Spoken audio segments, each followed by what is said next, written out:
Hey guys, and welcome to I was here. Now I know in today's video you see that I have a special guest. Do we look alike? Come in, come in, come in. Yeah, we don't. I'm cute. He's ugly. But anywho, this is my older brother Samuel, and today's video is dedicated to his testimony, his life, blessings, and a lot of what my family and I have definitely grown from over time. And I'm gonna give my brother some time to tell you guys who he is, what's his name, what he does for a living, and just something special about himself. Tossing it over to you. Hi, I'm Samuel. I am the older brother, the cuter one, as they all say. Nobody says that. Nobody says that. They do. It's whatever. I'm in charge of the Blue Angels Music and Arts program. I know, it's so awesome. We have a new edition called the Blue Royalty. I don't know if you have to see it. Wearing their sweater today is kind of just to promote them. They're an amazing dance group. So you can follow us on the Blueangelsdrumline on Instagram, YouTube, and Facebook. I've been doing this for about 7 years now, and honestly, the growth is amazing. And I used to be in it. Yeah, he kicked me out because he didn't like me. Nobody really cares. He kicked me out. Nobody cares. Keep going. But anyways, yeah, I'm so happy for the growth, and follow us. Yeah, follow them back. I will drop it down below. It'll tell you the Instagram, Facebook, everything. So tune in, follow them, and let's get going. So in today's video, we are going to talk about such an amazing growth journey for my family, my brother specifically, and just his journey into evolving into the person that he is today, his journey in evolving in his spirituality, his mental growth, his physical growth, his growth in 10,000 aspects. And you guys know my YouTube channel is all about growth. So I wanted to dedicate today's video to a growth that not only centered in my life, but my entire family's dynamic. So, a few years ago, my brother had a really life-changing experience. Well, I can't say a few years ago. It was about 10 years ago now. He had a really life-changing experience, and I wanted to give him the opportunity to tell you guys his side of the story versus me telling mine, because I know I've told many friends of mine and family members, my version, and sometimes it's best to get it directly from the source. Well, not even sometimes. Most of the time, it's best to get it directly from the source. So here it is from the source himself, and I'm gonna ask my brother a few questions, guide the conversation so that we're staying on track and staying on time with giving you guys a limit, okay? All right, Samuel, so let's talk. Can you tell us the story of what happened to you on February 9th, 2010? Well, actually it started February 8th. What happened was that day was just like the worst day of my life. For some reason, I was not able to concentrate on anything. It's kind of funny because I was playing basketball that day, and for some reason I could not make a layup. And I tried to make a layup like what? 5 times, and I was missing each time. And I didn't understand why I was missing. Also, I did kind of get into an argument with my mom prior to that regarding my grades in school. So, as a kid, as a kid, you would always say, I'm running away, I'm doing this, I'm doing that. So because of the anger that I felt in that time, I decided that I was not going to come home, quote unquote. So I stayed home, I stayed out late, and as an 8th grader, you're staying out late. It's like, okay, where is this little kid? You asking for a whooping. So stayed out late, and maybe around 7 o'clock, 8 o'clock, something was telling me to go home. And I don't know, it just kept pushing me to go home. So I'm like, you know what, let me just go home. And I wasn't near my house at all. But in terms of like walking distance, I wasn't near at all. But for some reason, after that, I felt something was telling me to go home. I decided to run. And within 10 minutes or less after running, I got home really, really fast. Living in a Haitian household, you know, getting home late means a whooping. So I ran straight to the bathroom. I locked myself in the bathroom. And while I was in the bathroom, all of a sudden, I just felt a lot of pressure come on my head. And it just kind of just felt like my head was on fire. So I remember putting cold water on my head, trying to cool myself down. But like, it was just the worst headache like ever. And of course, because I stayed out late, my parents probably thought that I was lying about what I was going through. We definitely did. And I kept vomiting. I kept catching cramps. Like, it was just the worst pain ever. Where did you get the cramps at? Caught cramps in my leg the most. Like, a lot of Charlie horses. Like, I never caught so many a day in my life. What other symptoms did you display? I felt very weak in my knees. Yeah. Well, my knees, my legs. I also felt very, I felt like I couldn't really see well. My vision was very blurry. But from what I remember throughout the entire night, I was just in pain all night, like a constant headache. I kept vomiting, like I kept catching Charlie horses. Maybe not around 3 o'clock or 4 o'clock in the morning, my parents finally decided to take me to the hospital. And when we reached the hospital, all I remember is feeling so tired. Like, it was just so much pressure. So when I got to the hospital, there was like a little chair with a table, and I sat down and I just put my head down. Everything after that was kind of a blur. The next thing I remember is them pushing me on like one of those carts. A stretcher? A stretcher. So while they were pushing me, I felt snow on my face, but nothing was telling my hand to wipe my face. Next thing I remember is waking up in the hospital. I think this was probably February 9th or February 10th. I remember waking up in the hospital and the doctor asking me if I know who these people are, which were my parents. And I remember calling my dad, my mom, and my mom, my dad. It was just so confused. It was just so confusing because I didn't know what had happened. The whole time I was just unconscious. All right, and during that time, so in Samuel's elapsed time, what happened was he went to the hospital with my parents, you know, completely unaware of what's really going on.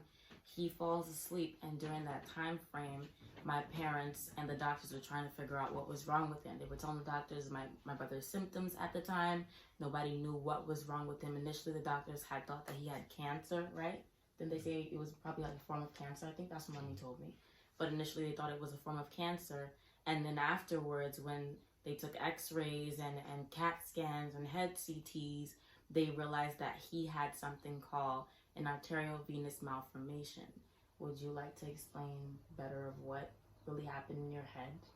You know. Basically, the arteries and the veins in my head kind of came together and made a tingle for many years.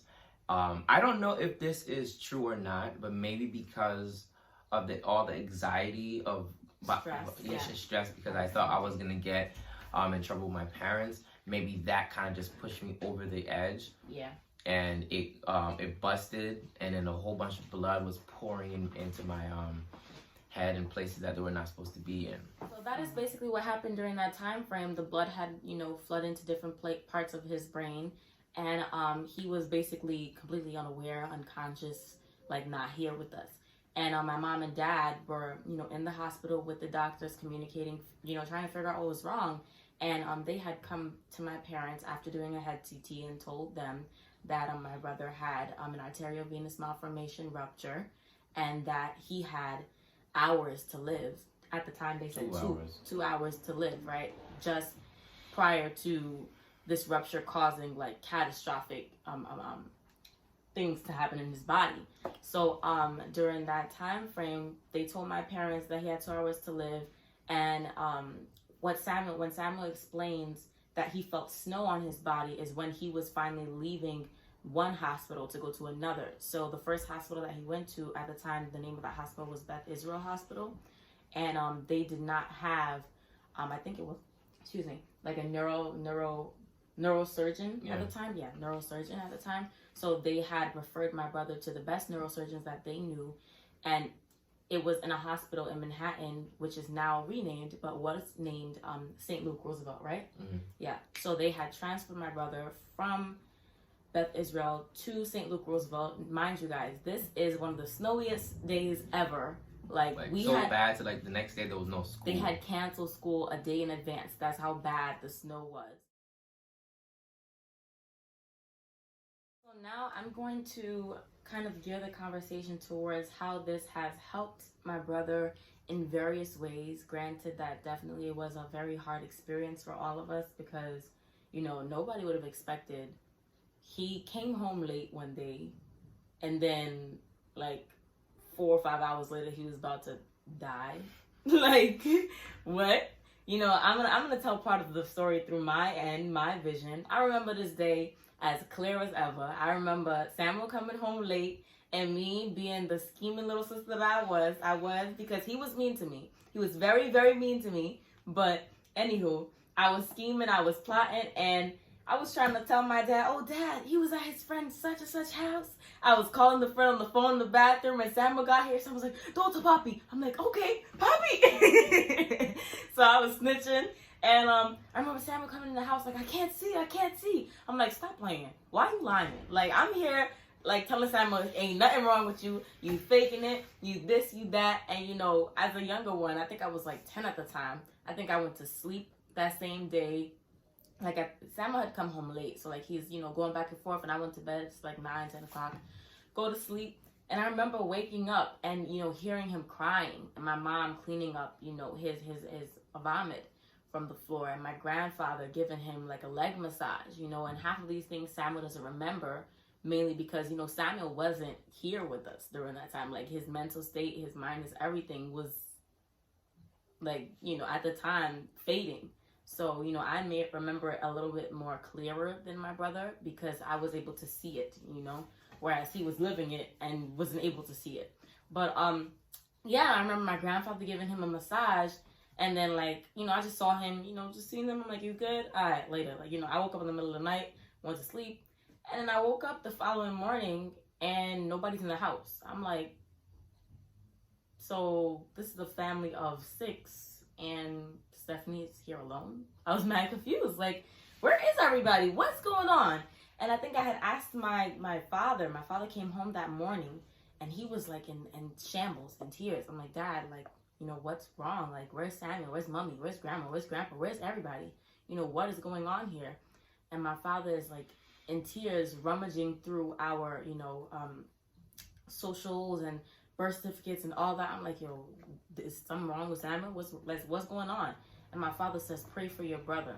You know, I didn't know what was going on. I was completely clueless. My father is not saying much. I'm like, Dad, like, what do you mean pray for Samuel? What's wrong with Samuel? Samuel's faking it. Like, what are you talking about? I'm here thinking he's lying. I'm here like, Dad, ain't nothing wrong with Samuel. He's playing with you guys. And then my father says, pray for Samuel. And I'm like, okay. And, you know, I just go about my day. You know, I'm worried, but I don't know what's going on. I'm a kid at the time, so I'm like, it don't make sense to me.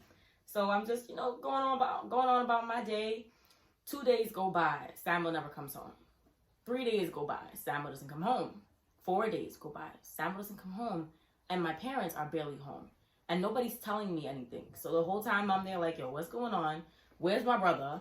What's wrong with my brother? You know, confused at this point because it's been days. And, you know, during that time frame, I was so young and nobody was home with me. So, like, during that time frame, while Samuel was in the hospital, my parents are definitely taking care of their child who really needs their help right now. During that time, I'm bouncing from house to house. Auntie this, friend that, you know, honestly, I was living my life. I cared about you. I really did. But I was living my life. But, yeah, like, just bouncing from house to house. I'm confused. And I remember one day, my Aunt Colleen came home, and she spent a lot of time in the hospital with my brother at the time. She came home, and she was crying, like, pray for your brother, pray for your brother. I'm like, yo, at this point, what is wrong with Samuel? Why is nobody telling me nothing, you know? And I remember the day that my dad had brought me to see Samuel. It was 5 days after his surgery. I went to go see Samuel, and I think I walked into the room, and Samuel had, you know, an open head surgery, which causes swelling in the brain, and, you know, just he didn't look the same, you know, during that time frame. His head was like a lot larger, it was swollen, and like he had like a tight head wrap, right? The head wrap was tight, so it like made his head look even bigger. And like he was laying on the bed, and I didn't know who it was. And then he turned around, and like I feel like, didn't I just drop? I think I fell, or I felt like I passed out or something. I was like, who? Oh no, who the hell? Like, I was so confused. Who is this? I'm like, yo, what's going on? Where's my brother? What's wrong with him? And my mom was like, you know, Samuel had a lot of surgeries. This and that, and the third happened. Samuel, like, what's wrong with Samuel? Why he look like that? Like, I was so confused. But I was very confused, and you know, it was confusing and hurtful for Samuel. I remember that moment like it was yesterday, because I was talking to Samuel, and Samuel basically had no idea who I was in like a short period of time. I'm like, what? What do you? I'm your sister. Like, what are you talking about? And it was very sad and very hurtful to see, you know, my brother went through all of that, and number one, I didn't know what was going on, and number two, I was clueless as to why he looked like that. So it was definitely a really weird and difficult adjustment for all of us, you know, and my parents during that time, just being parents towards their child, you know, not knowing what's going on, what's wrong with him, you know, how is he gonna make it from point A to point B? How did this happen to our son? You know, my parents at that time, they were distraught, as any parents would be. You know, my father is a person that doesn't show emotion. And the first time in my life that I saw him show emotion was that day. That day I saw him, he wasn't bawling in tears, but the first time I ever saw him like shed a tear was that day, you know, and it was difficult for all of us to understand.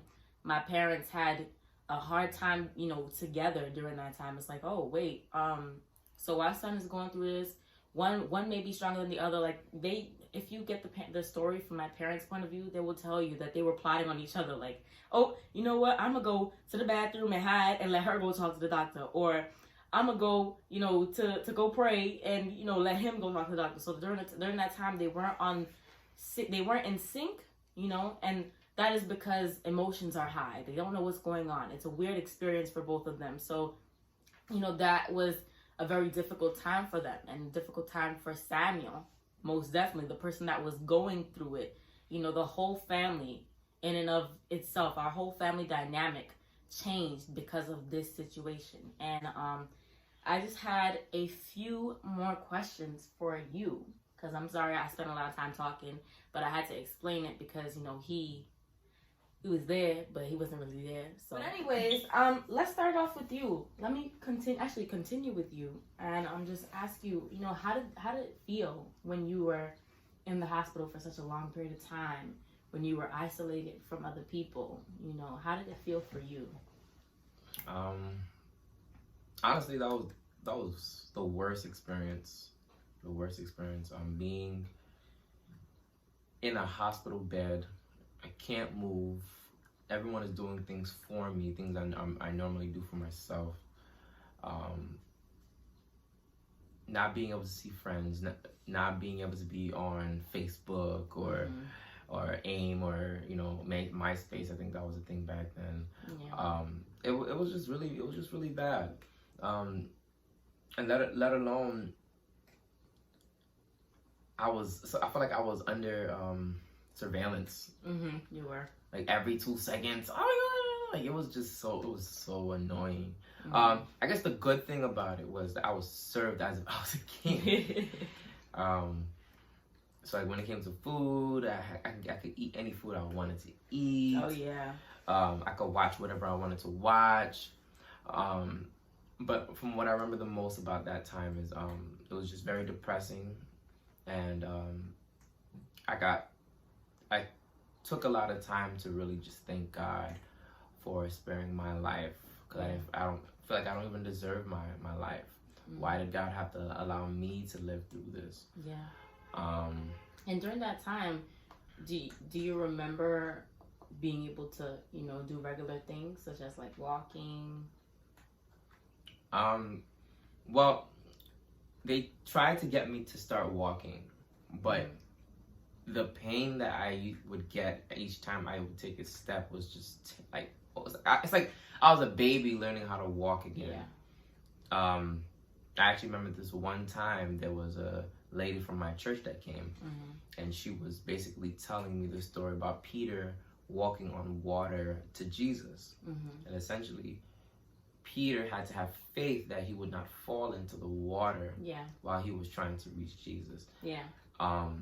And that's what Jesus wants us to do. Jesus wants us to have faith in him. He wants us to believe in him. And of course, because I'm in a hospital bed by myself all day, after the lady left, the only story that's passing in my head is the story of Peter walking on water. And it's funny because it's like because I watched the movie, I could actually kind of see, you know, the actor Peter and the actor Jesus walking on water, and it was playing over and over and over in my head. I felt like something was telling me, Samuel, stand up, walk, and you will not fall. Yeah. And I was kind of confused. I'm like, what's going on here? No. Yeah. Well, I guess one detail I did leave out was prior to that, the doctors came to my room and actually said that I would not be able to walk. Talk either. Like maybe giving me some time, maybe like an hour, not an hour, like a year, a couple of months, I would not be able to walk. So then, while I was having these dreams and while I was feeling like something was telling me to walk, and you will not fall, I decided to just take the chance. Yeah. It was kind of dramatic. So I was hooked up to a lot of things. I was taking it off, pow, pow, pow. And because I took them off, of course, like the nurses' computers went off. Like they were like, okay, what's going on? Okay. So I put my feet on the floor, and I remember the pain I felt. I started walking, took step by step, and people were just like, what's going on? Like, how is he walking? Is this the same person that was trying to walk before? Like, wow. And I just kept telling them that God said that, get up and walk. Get up, hold my hand, and you will not fall. And in that same thing, I decided to walk.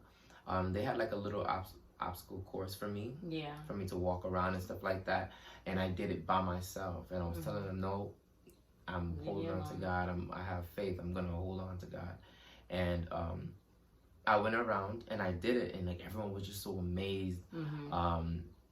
But when I got back to the bed, I was in pain. It hurt, and I sat down. I probably fell asleep, and I was asleep for hours after that.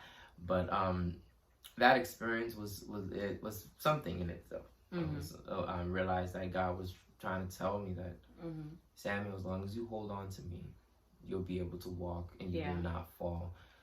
How does the story go with the Peter story? As long as Peter holds the faith in Jesus, he would not fall in the water. That little doubt that he had is the reason why he started to fall. So I encourage you guys. Amen. Don't have any doubts in your mind. Don't lack Just the trust faith. in Jesus. Wow, thank you so much for that powerful story. And also, I have another question, which is related to how do you feel your life has changed since this happened to you? Well, I feel like it has definitely have made me very grateful. Yeah. I think it kind of shows when I am ministering. It's now a personal worship. Yeah. It's not just like I'm just singing just to sing. It's everything is personal because God gave me life. I'm going to give him my worship. Yeah. It's kind of funny because I sang my entire life, but after my surgery is when things opened up and I was able to let loose and really worship in the way that I'm supposed to. And do you feel as though your surgery has helped you grow as a person? You know, has it helped you get from point A to point B? Because you spoke about it helping your shift in, your praise and your spirituality. But do you feel like it has helped you gear your mind towards certain things, how to maneuver, What do you think? It definitely has changed my life, and it has changed my life forever. I had a friend in high school. I used to hang out with him every day, and he actually had the same symptoms as myself. Yeah.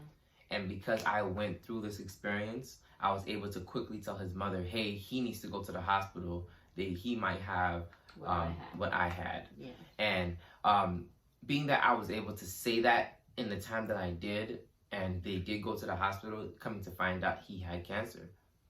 So it's like, I guess in a way of how it changed my life is, if I didn't go through what I went through, I may not have been able to share that with the mother and help him in time. Yeah. So definitely, I guess that's kind of like also a change. I guess kind of just introducing me to what an AVM is. I would have never knew anything about that. Science related. So I guess because it introduced me to that, I'm now able to share it, and I know exactly what it is. So. Yep, but we all do now, and that is a major reason why your girl is going to medical school soon. We're gonna start off small, but yeah, that whole life-changing story has impacted Samuel the most. It has impacted my entire family, to say the least. It has helped us all in our spiritual walks, because we did not, expect these things. And it's just a constant reminder that you can never say, this will not happen to me, because we didn't know this was coming at all. Samuel didn't have this plan for his life. We didn't have this plan for our family life. It just happened. And, sometimes God does certain things to take you from here to up there in a short period of time without you even realizing. So I really appreciate you sharing your story and how it has affected you in your growth and in your mental state and in your change and just in your personal being. Lastly but not least, to end it off, I would like to ask you, what do you do differently now? What do you feel like, I explained the change. I asked you about your change, but what do you feel like you do differently now that you weren't doing prior? So it's like in an instance of, I used to live my life a certain way prior to, and now, after I'm realizing how grateful I am for the value that I have in my life, what have I changed, so to say? When this did happen to me, I was a little kid. Yeah. So I wouldn't say that my life really changed after that, and in the sense of things that I did different. I know for a fact that it hit me that if I had died, I didn't get baptized before. Yeah. So what I'm saying is I didn't get baptized before my brain surgery. Yeah. And I was supposed to die. Yeah. And the thought of not making it to heaven was kind of just like oh shoot. Yeah. So I guess something that I did change after the brain surgery was my thoughts on life and wanting to get baptized so that I can make it to heaven, to thank God personally for sparing my sinful life. Yeah. Thank you so much. We really appreciate it. And guys, this story is not just a one time he had brain surgery and boom. This is multiple surgeries. When it comes to AVMs, it's not, okay, let's just go in, fix it. That is too much on the body, on most human beings' bodies. So Samuel had multiple surgeries. To my knowledge, my mother had said that Samuel had 10, but Caribbean people be dragging it. I'm pretty sure Samuel had maximum 5 or 6, because I remember more, a few of them. I think they went it the first time you had surgery was damage control. They just wanted to get the blood out and just put a little, hold in place, fix it for right now. And then they went in again. I remember that was the second time in February. And then I think we went back in May or June, and they did that surgery through your stomach, they put the camera up. Mhm. Yeah, so that's 3. And then you did 2 more because they realized that their quick fix didn't fix it completely, and he had, I think it was leakage or something. Remember, and you went back in August. It wasn't leakage. It was more them just kind of, because it was something that it was something they kind of left there so that it can keep things together. Okay. And they had to, with time it had to heal. Yeah. So when I started healing naturally, they had to take it out. Oh, okay. So they had to go back in another twice. So yeah, about 5 times. My mother drags it. But yeah, so this is more than one experience of open head surgery. You know, this is why I decided to do this video, because I wanted my brother to have the opportunity to share with you guys his testimony, his story, and how it has changed and helped him in the best way possible, has helped him grow, has helped him, you know, develop spiritually. Because at times, as I said, you know, he got to take you from down here up here in the most drastic ways. We don't expect these things to happen, but they do. And I just want to say I really appreciate you for, you know, opening up and sharing the story with us and sharing, you know, such a difficult time in your life. I really appreciate how this has helped and affected all of us in the best ways. And I pray that we continue to grow. And I hope that this story definitely helps. He's ready to end. Got you. I pray that this story definitely helps other people who have experienced this. I know people who have been, you know, very close to me have experienced this, and it's not easy. And arteriovenous malformation, not a lot of people survive that. That's like a 0.2 or 2% chance of survival. You know, the doctors told my parents, honestly, your son is about gone already. You know, Samuel wasn't able, he was unconscious for a period of time. So I definitely pray that Samuel sharing his testimony, his story, and his spirituality growth with you guys will definitely help and impact somebody else's life. And I hope that you guys get to enjoy this story and get to enjoy more of my family's experiences in us growing and, you know, evolving and becoming the best and better versions of ourselves. Thank you so much for watching #I was here, and I will see you guys next time. Say bye. Bye-bye.